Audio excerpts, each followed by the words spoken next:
Ya. Assalamualaikum warahmatullahi wabarakatuh. Waalaikumsalam warahmatullahi wabarakatuh. Jam 12 pun. Ya, silakan Mas Usama, presentasi saja. Udah kedengeran belum, Bu? Ya, dengar.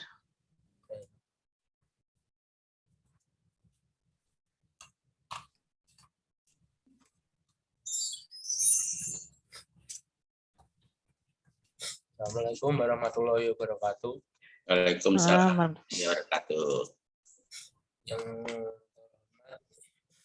ini selaku Ketua Penguji, ya, Pak Untung Suparman selaku anggota penguji, yang terhormat Ibu Dewi Sari Rohmayani sebagai moderator dan nama saya Muhammad Usama dari Prodi D3 Refraksi Optisi. Di sini saya akan mempresentasikan tugas akhir saya yang berjudul pemeriksaan subjektif pada penderita presbiopia dengan status refraksi hipermetropia di Optico Semarang.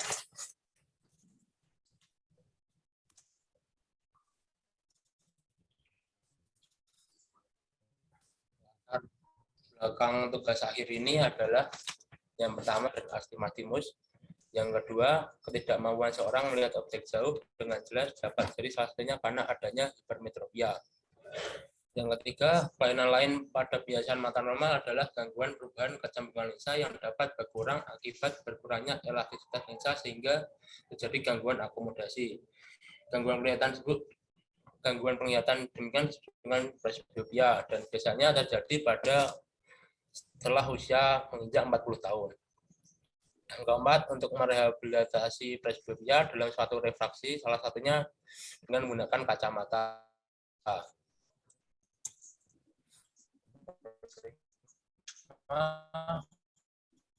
Kacamata yang digunakan adalah kacamata baca atau KB, di mana kacamata baca didapat dari kacamata jauh ditambah dengan adesinya, yaitu sesuai dengan usia pasien tersebut.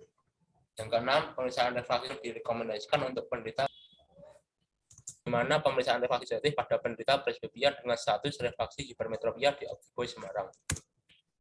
Tujuan penelitian tugas akhir ini adalah ada dua, yaitu tujuan umum dan tujuan khusus. Tujuan umum yaitu mengetahui pemeriksaan subjektif pada penderita presbiopia dengan status refraksi hipermetropia di Optico Semarang.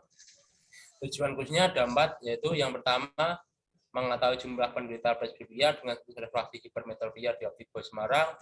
Yang kedua, mengetahui tahapan pemeriksaan refraksi subjektif di Optico Semarang. Yang ketiga, mengetahui ukuran kacamata pada penderita hipermetropia di Optico Semarang. Yang terakhir, mengetahui ukuran kacamata pada penderita presbiopia. Dan manfaat penelitian ini yaitu bagi saya, yang pertama bagi saya yaitu menambah pengetahuan dan wawasan mengenai cara pemeriksaan subjektif pada penderita presbiopia dengan status refraksi hipermetropia. Yang kedua, bagi D3 refraksi optisi yaitu menambah referensi yang berkaitan dengan presbiopia dan hipermetropia.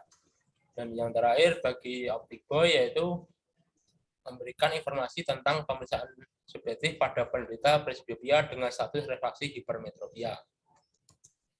Untuk ruang lingkup di sini ada 3, yaitu ruang lingkup materi, ruang lingkup tempat, dan yang terakhir ruang lingkup waktu. Untuk ruang lingkup waktu yaitu klinik refraksi khususnya pokok pembahasan presbiopia dan hipermetropia. Dan untuk ruang lingkup tempat yaitu di Optico Semarang.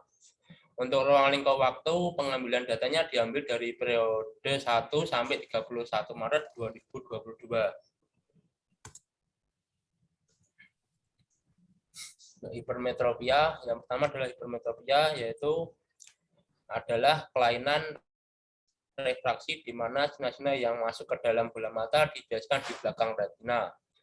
Hipermetropia dibagi menjadi 2, yaitu berdasarkan ada tidaknya akomodasi dan berdasarkan sudut orbita. Yang berdasarkan ada tidaknya akomodasi dibagi menjadi 2, yaitu yang pertama hipermetrop fakultatif, yaitu di mana besarnya derajat refraksi anomali masih bisa dikompensasi oleh akomodasi. Dan yang kedua, hipermetrop absolut, yaitu di mana besar derajat refraksi anomali masih bisa dikompensasi oleh akomodasi. Yang kedua, berdasarkan sudut orbitnya, yang pertama adalah aksial, yaitu kondisi bias bola mata normal, yaitu 2,6 mm, tetapi panjang sumbu bola matanya lebih dari 2,6 mm. Sedangkan hipermetropia refraktif adalah suatu kondisi di mana sumbu orbital normal 22,6 mm, tetapi daya bias bola mata terlalu kurang. Yang kedua, gejala dan keluhan hipermetropia. Biasanya penderita hipermetropia mengeluh untuk melihat jauh, kabur, dan dekat juga kabur. Untuk penanggulangan hipermetropia, sebaiknya diberikan lensa kacamata berukuran separis plus. Yang kedua, presbiopia. Presbiopia adalah perkembangan normal yang berhubungan dengan usia, di mana akomodasi yang diperlukan untuk melihat dekat perlahan berkurang. Gejala presbiop ada 3. Yang pertama, gejala presbiop pada emetropia, yang kedua pada miopia, dan yang ketiga pada hipermetropia. Gejala presbiopia pada penderita emetropia tanpa menggunakan alat bantu penglihatan, pada umumnya penderita presbiopia dengan status refraksi emetropia akan mengalami gangguan penglihatan dekat tanpa disertai gangguan penglihatan jauh kabur. Sedangkan gejala presbiopia pada penderita miopia yaitu tanpa menggunakan alat bantu penglihatan, pada umumnya penderita presbiopia dengan status refraksi miopia akan mengalami gangguan penglihatan jauh tanpa disertai dengan gangguan dekat. Yang ketiga, gejala presbiopia pada penderita hipermetropia tanpa menggunakan alat bantu penglihatan, pada umumnya penderita presbiopia dengan status gangguan penglihatan jauh dan sekaligus mengalami gangguan penglihatan dekat.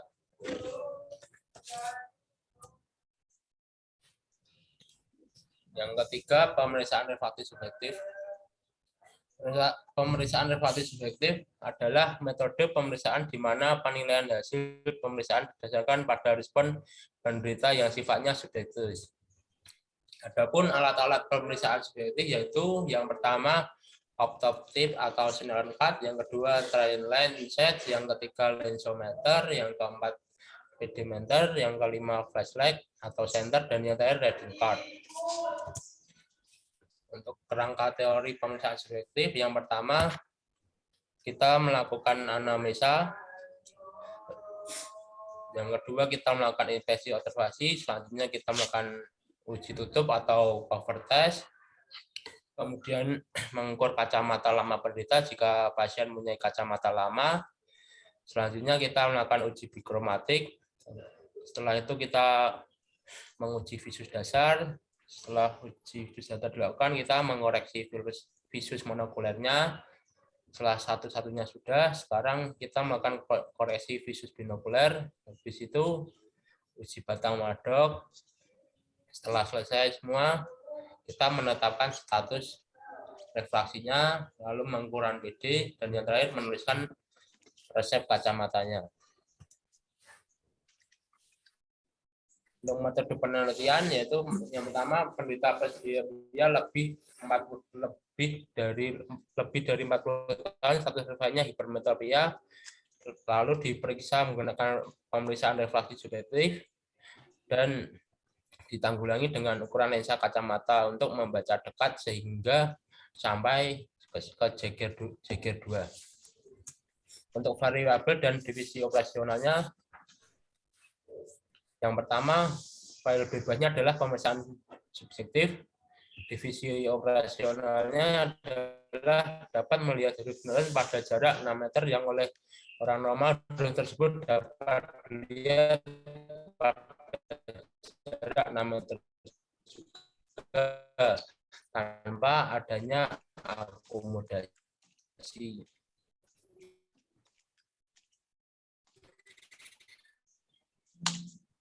Yang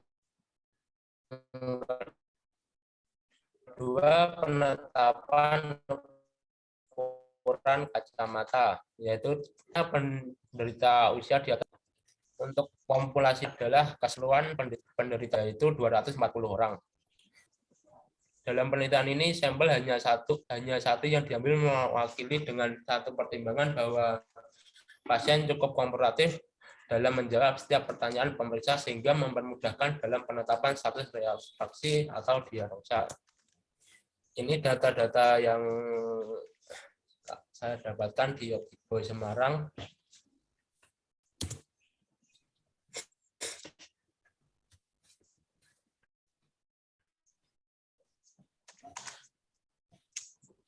Ini pembahasan kasus saya yang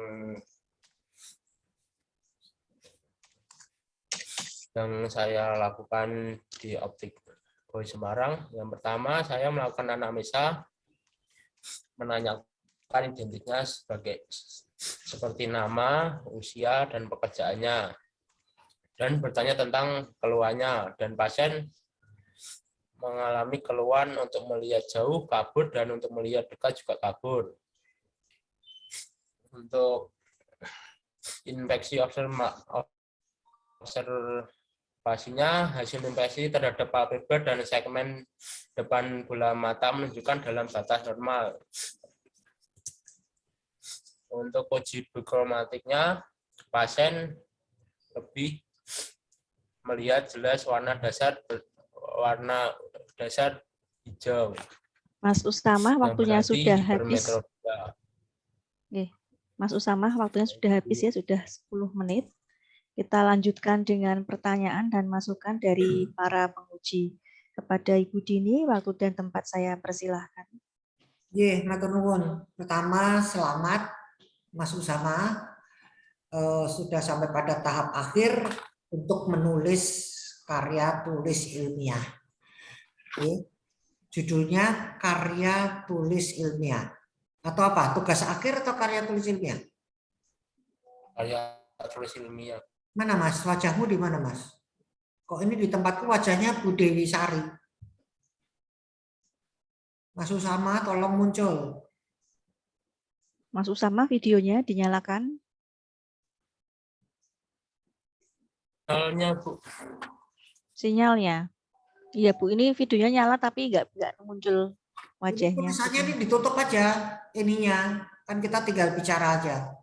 Tapi videonya tolong di. Oke, di share screen-nya diberhentikan dulu, ditutup dulu share screen-nya. Screen-nya ditutup, terus kita bicara dari wajah.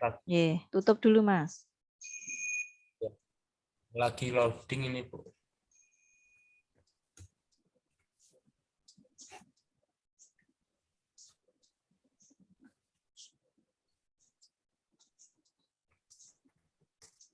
Ini posisi di mana, Mas?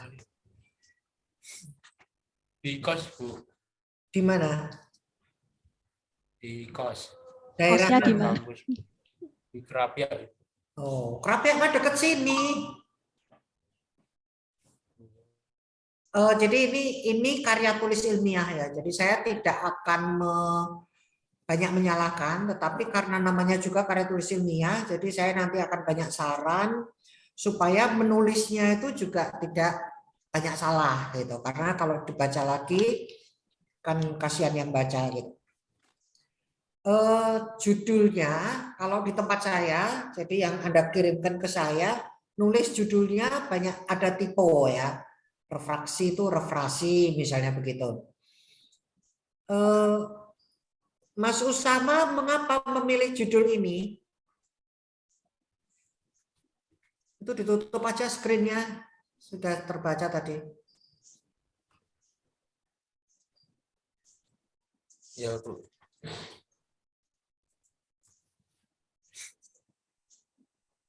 Mana kok nggak ada orangnya nih? Sinyalnya mungkin Bu. Kenapa tidak datang ke kampus saja? Kan ini ujian.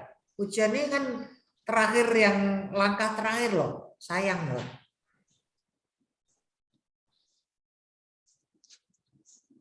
Itu share screen-nya dipencet Oh, Saudara Usama. Dimatikan aja, Mas. Nah, Terus wajahmu dimunculkan. Ada suara saya enggak? Ada. Aku butuh wajahmu kok. Videonya dihidupin. Ini enggak bisa, Ibu. videonya. Ada spending, Ibu. Nah, kenapa? Oke, begini Pak Mas Usama. Saya tanya, mengapa memilih judul ini? Responding, Ibu. Mengapa memilih judul ini? Tolong dijawab.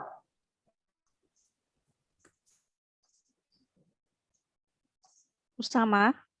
Karena ingin mengetahui. Ya, Ya, silakan dijawab. karena ingin mengetahui proses pemeriksaan subjektif pada penderita ingin mengetahui proses pemeriksaan subjektif pada presbiopia dengan status refraksi hipermetrop, Bu. Mengetahui prosesnya, Bu.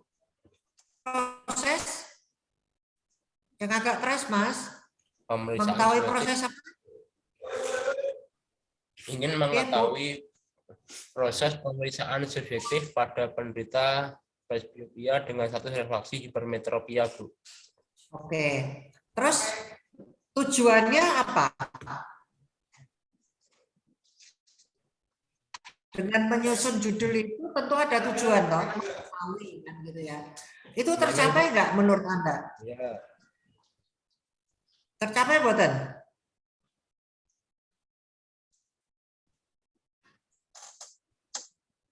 Usama. Oh, Usama. dengan siapa? Usama. Usama. Ya, Ibu. Ya, mau dijawab. Pertanyaan dari Budini. Tujuannya yaitu mengetahui pemeriksaan subjektif pada. Nah, tujuan itu tercapai buatan? Tercapai, Bu. Oke, tercapai. Apa artinya intisari, Mas? Intisari ini, menulis intisari itu menggambarkan apa? Menggambarkan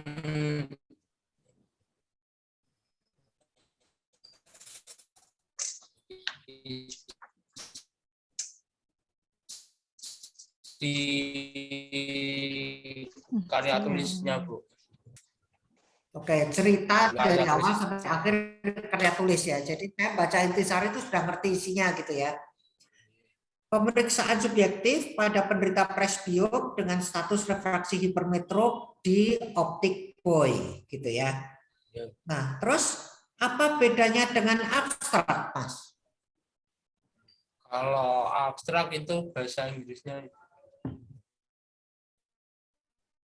Kalau intisari kan dalam bahasa Indonesia, kalau abstrak dalam bahasa Inggris. Oh gitu.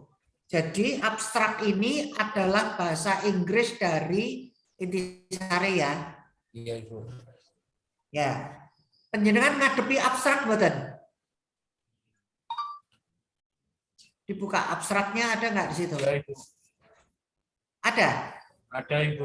Ada. Nah, baca, tolong. Determination of size itu artinya apa? Apa, Ibu? Tulisannya itu loh, tulisannya abstrak itu loh. Bahasa Inggris ya, bahasa Inggris. Bahasa Inggris itu loh, Mas. Determination of size on presbyopia. Itu maksudnya apa tuh? Kalau itu bahasa Inggris dari intisari, itu terjemahnya apa terusan? Pemeriksaan subjektif, Bu.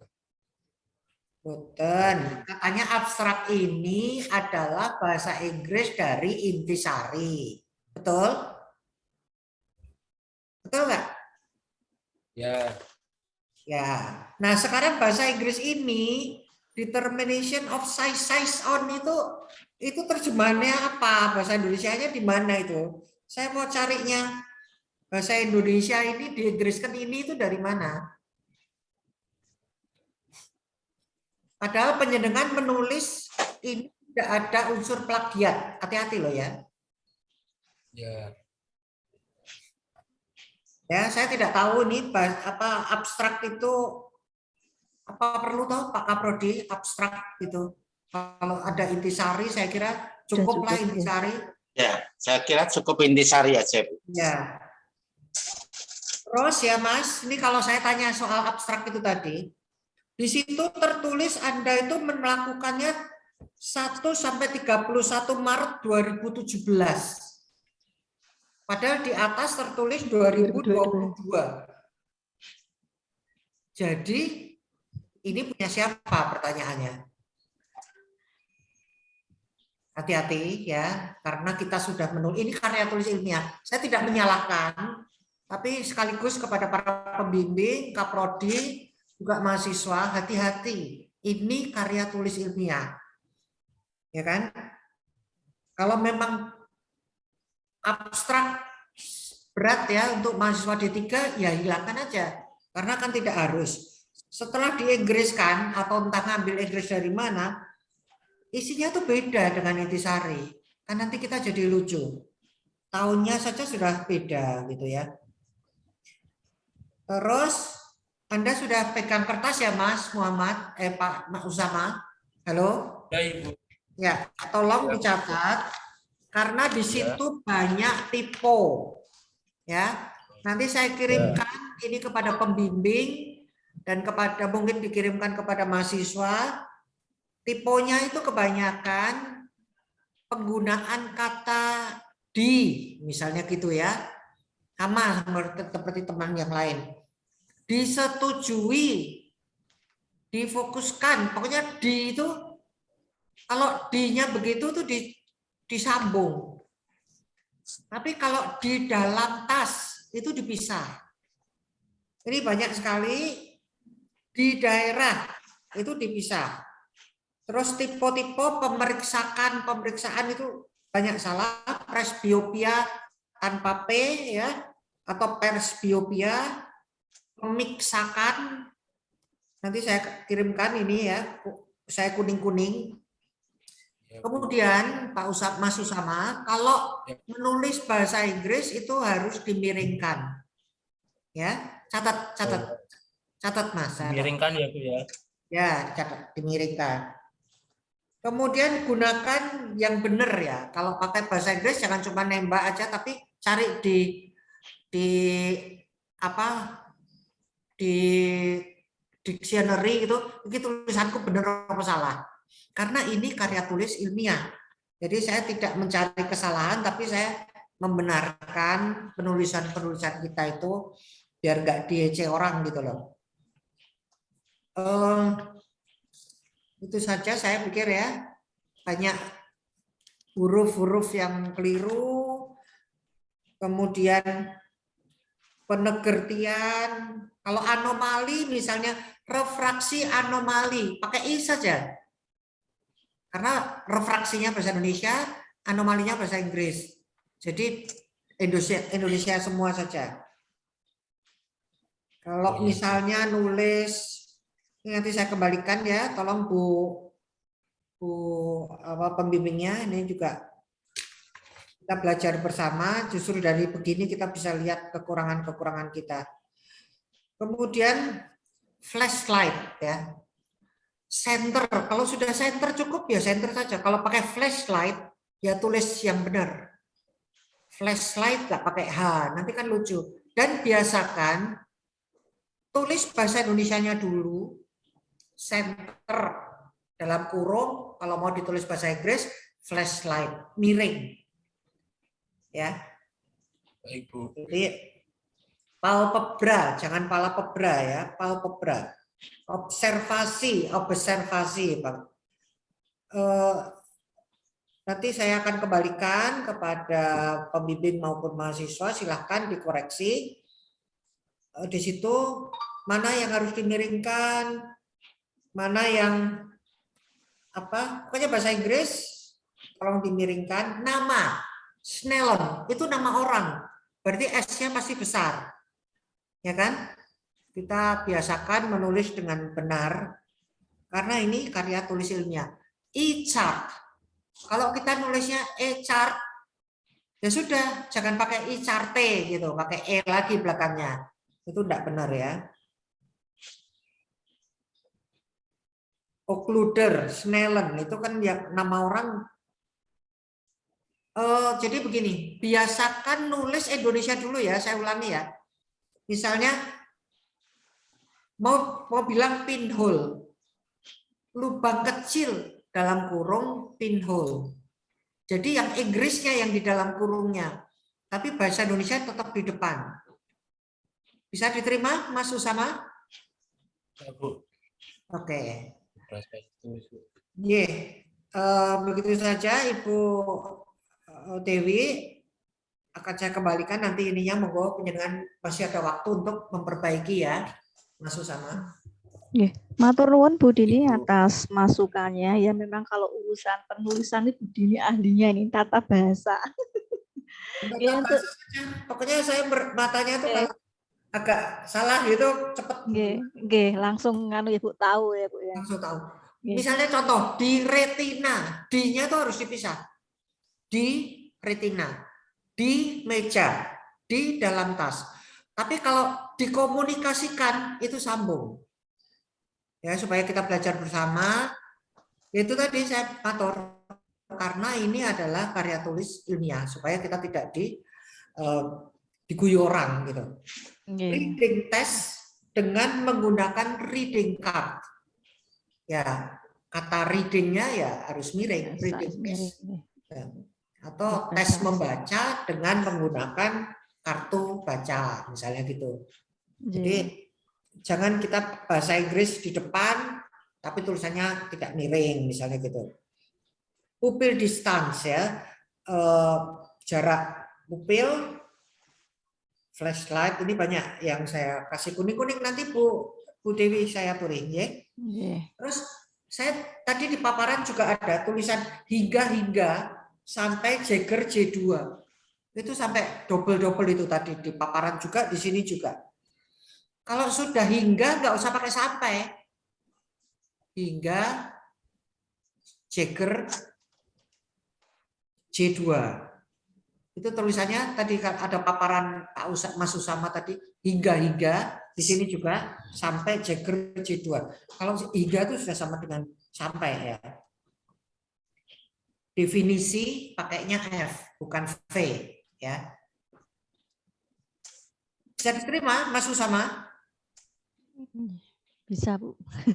Sama? Ya, Bu. Terima kasih Bu. Optik Boy. Boy itu nama optik ya. Jadi hurufnya besar. Optik Boy Semarang. Boy-nya tuh nama, B-nya besar, S-nya besar Semarang. Periodenya hati-hati, tadi ada saya kuning-kuning, nanti bisa dilihat. Terima kasih. Oh ya, DBN dalam batas normal itu tolong ditulis dulu dalam batas normal, baru singkatannya. Setelah ada disingkat, baru boleh diulang-ulang singkatannya. Tidak apa-apa ya Pak Untung, ini sekaligus mengoreksi penulisan. Meskipun ini D3, tapi kita membiasakan anak didik kita menulis dengan benar gitu ya, dan tata pertulisan itu benar gitu. Terima kasih, saya kembalikan kepada Bu Dewi. Matur nuwun Bu Dini. Untuk selanjutnya masukan dan pertanyaan dari anggota penguji kepada Bapak Untung kami persilahkan. Oh ya, terima kasih Bu Dewi. Saudara Usama, kamu share screen yang KTI kamu yang Word. Yang Word. Word.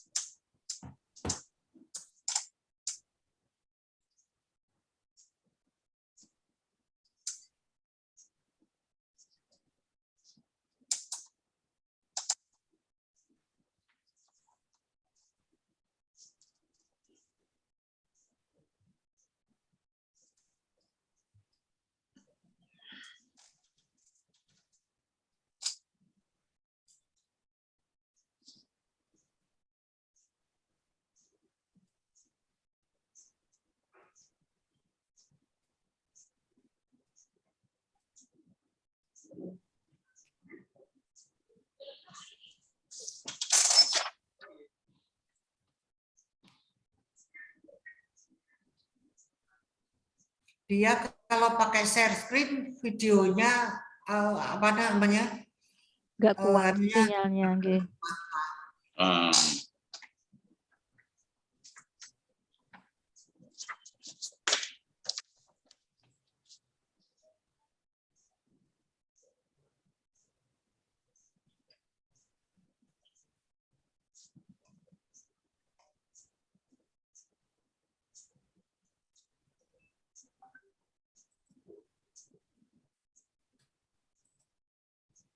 Saudara Usama? Nge-lag lagi Pak, ini Pak sinyalnya. Oh, iya.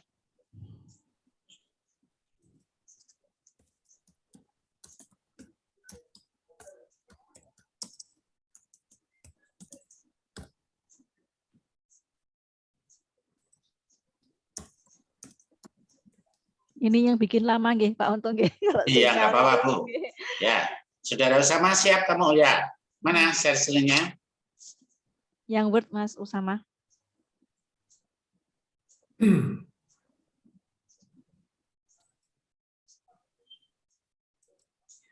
Memang kelemahan di apa online itu seperti ini.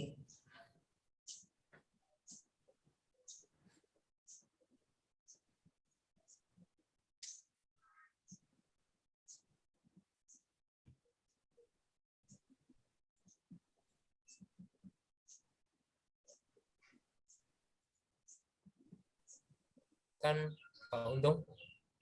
Ya. Sudah kelihatan? Nah, ya sudah dibuka.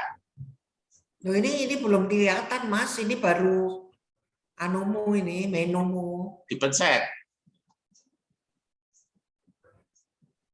Dibuka Mas.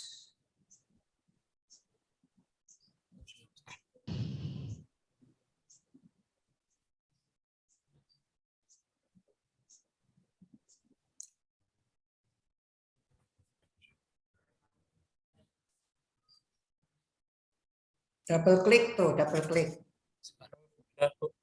Ya, oke. Sudah. Saudara Usama, itu judul kamu itu sebenarnya kan salah. Jadi pemeriksaan kurang refraksi itu. Karena di dalam ada refraksi. Diperbaiki ya. Pemeriksaan refraksi subjektif. Anda nulisnya pemeriksaan subjektif ada. Jadi enggak apa itu pemeriksaan subjektif itu. Ya. Pemeriksaan ya. Di bawahnya juga refraksi itu. Ya.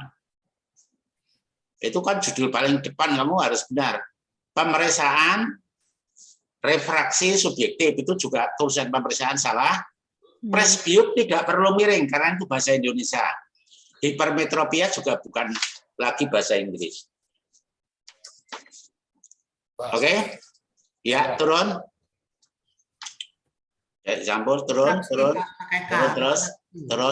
diturunkan. Nanti kamu ngeditin, nanti turunkan. Nah, diajukan karya tulis ilmiah, diajukan untuk memenuhi mana? Ya, tugas akhir sudah sampai situ aja, nggak usah pakai D3 itu, ya. Oke, terus turun lagi, intisari.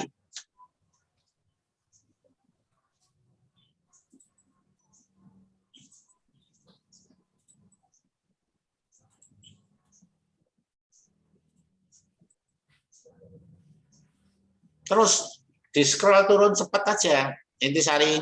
Ya, oke. Jadi mana? Ya. Oke, jadi kalau membuat intisari itu enggak seperti itu, kamu kayak orang ngarang aja ya.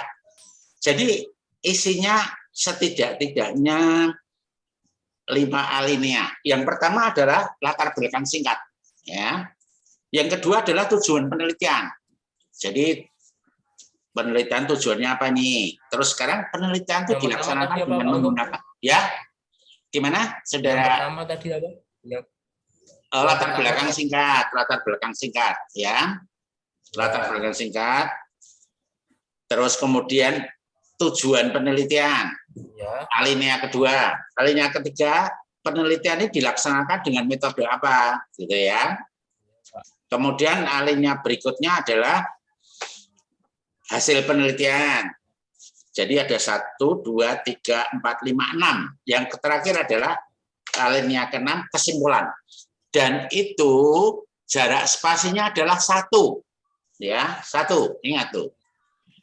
Di samping jarak spasinya 1, bukan 1,5 atau 2 di situ, itu kata-katanya tidak boleh lebih dari 250 kata. Dicatat, nanti kamu nggak suruh tak revisi, nggak nyatet. 250 kata gitu, Pak. Tidak boleh lebih. Sekarang halaman 18, Anda buka lagi halaman 18, halaman 18, langsung turun, scroll.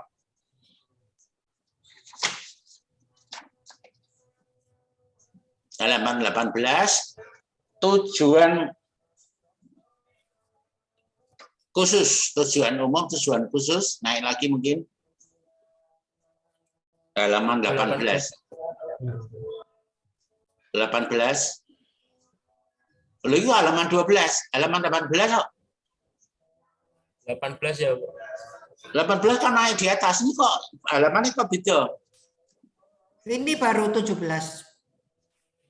Naik lagi, Bu. 18 nih. Oh, berarti kamu salah. Coba dari atas, kamu ngambil dari atas. Berarti kamu halamannya kamu tuh tersebar nggak karuan. Coba naik lagi, terus naik terus, scroll cepat.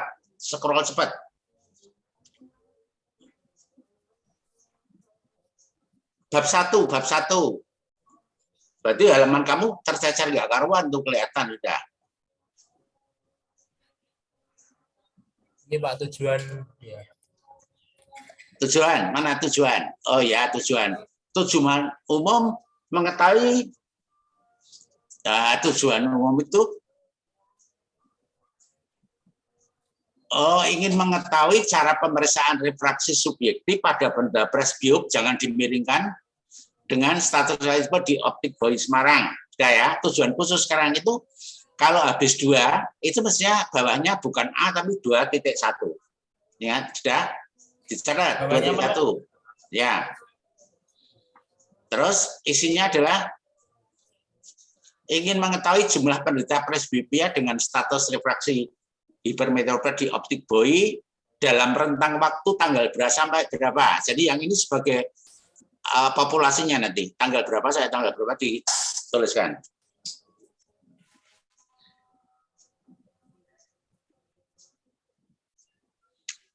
2.2 mengetahui tahapan pemeriksaan refraksi subjektif dioptri. Terus 2.3 adalah mengetahui ukuran. Bagaimana ingin mengetahui cara menetapkan ukuran kacamata pada penderita hipermetropia dengan status refraksi, penderita presbiopia dengan status. Jadi ingin mengetahui cara menetapkan ukuran.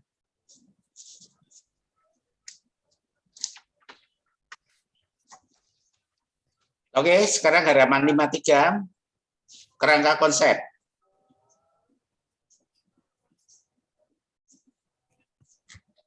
Bab 3 berarti. Bab 3. Bab 3.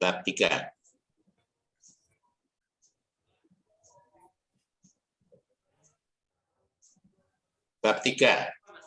Itu bab 4. Bab 3. Bab 3. Siapa tuh, no? Tinggi, bab 3. Ya, oke. Jadi variabel bebasnya itu kok ini ukuran lensa kacamata membaca dekat tinggal itu. Jadi variabel bebasnya itu segala jenis kelainan refraksi.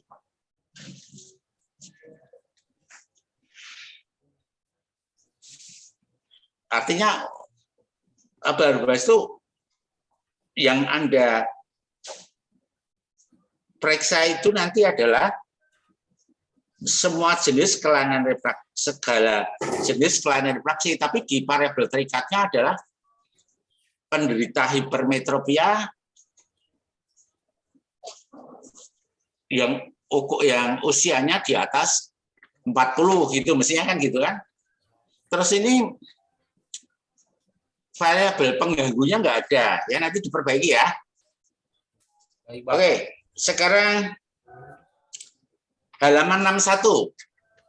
Lensmetri yang itu yang Anda paparan kasus 61. Di scroll ke bawah. Paparan kasus.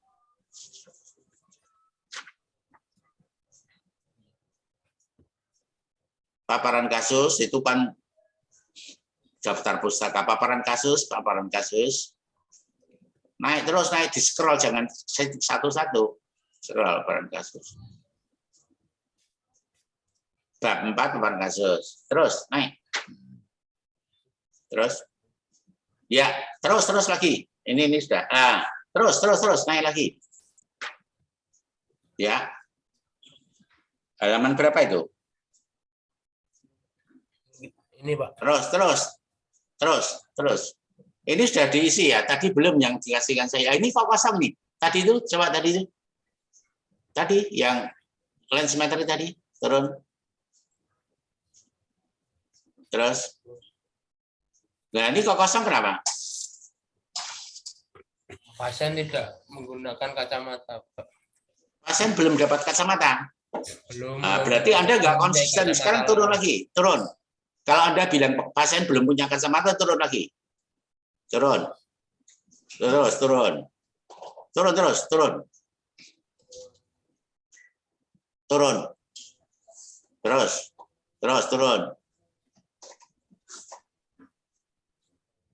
Oh, kok nutup? Naik.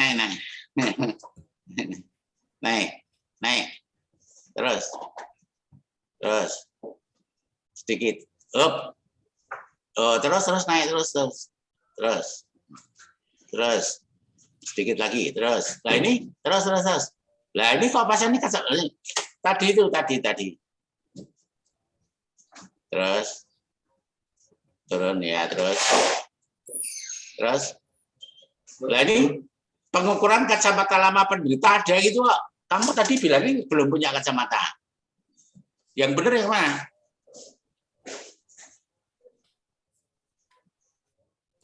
Loh, kok penulisan kan?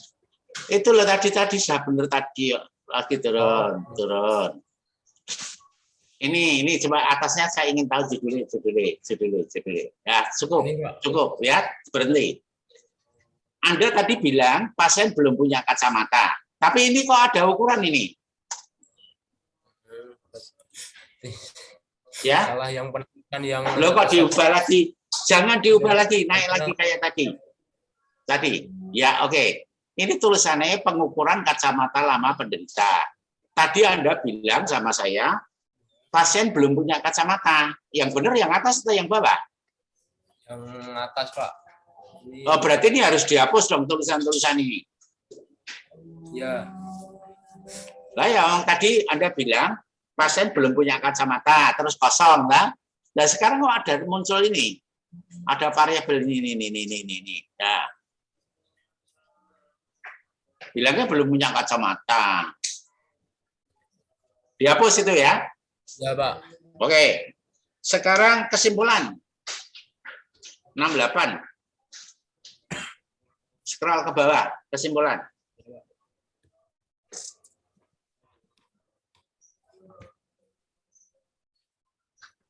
Naik lagi.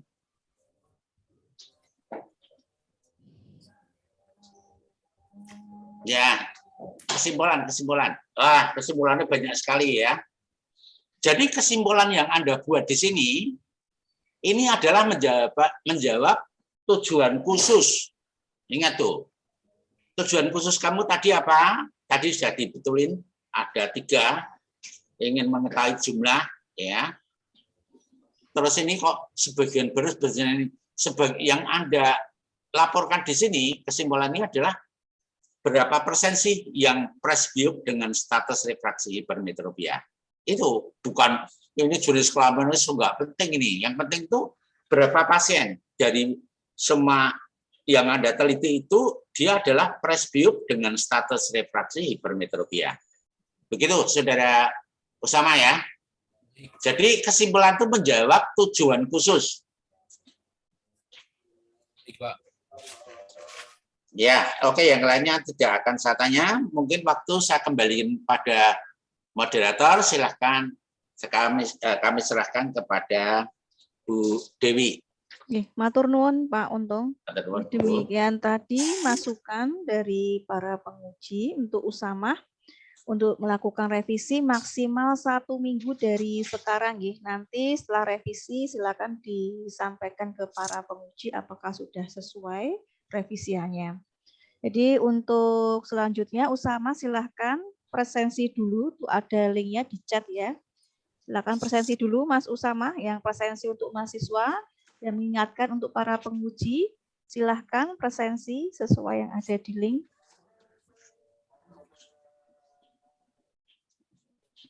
Sudah Usamah?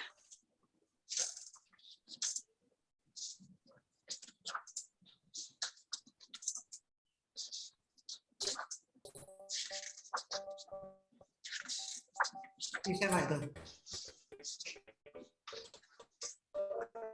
Bu Dini sempat presensi Bu Dini. Sampun. Tapi Presensi ya. benar ya. Pokoknya yang tadi sudah presensi. Usamah sudah presensi? Ini lagi loading, Bu. Oh, loading. Sinyalnya agak susah.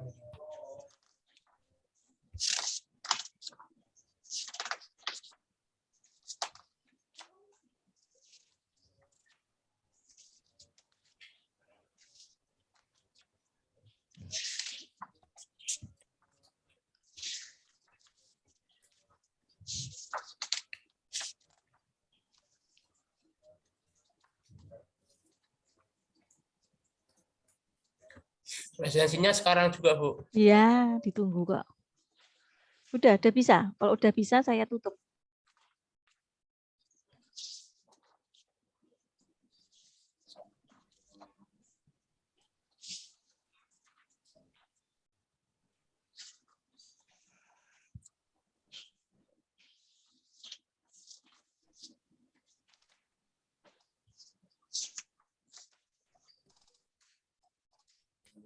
Sudah Usama? Sudah, kalau sudah silahkan leave room dulu.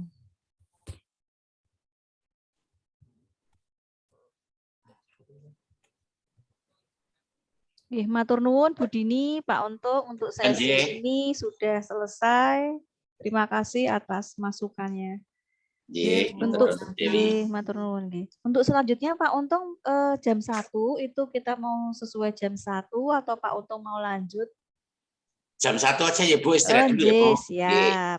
Nah, ini kalau Bu Dewi mah sholat sih. Nggih, Pak Untung nggih. Matur nuwun nggih, Pak Untung. Ini saya live nggih. Nggih, Bu.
Nggih, Pak. Nggih.